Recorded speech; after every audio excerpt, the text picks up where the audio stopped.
ఈ యొక్క వృద్ధాశ్రమం స్థాపించిన గట్టు శంకర్ గారి వాళ్ళ తల్లిదండ్రులకు పాదాభివందనం చేస్తున్నాను.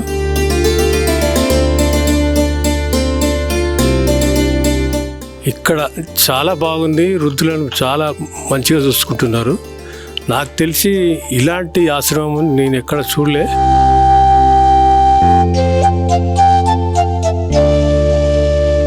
కన్నా తల్లిదండ్రులు ఎంత బాగా చూసుకుంటారో అంతకంటే బాగా చూసుకుంటున్నారు. ఇక్కడ వాళ్ళకు మెడికల్ ఫెసిలిటీస్ కూడా బాగున్నాయి.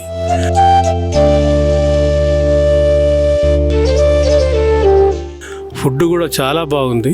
మీరు ఇంకెవరైనా రావాల్స్తే వేరే వేరే క్షేత్రాలకు వెళ్ళే బదులు ఇక్కడికి వచ్చి ఈ శ్రీ శ్రీ శ్రీ పుణ్య లింగేశ్వర స్వామి ఆయన యొక్క కటాక్షం మీకు కలుగుతుంది.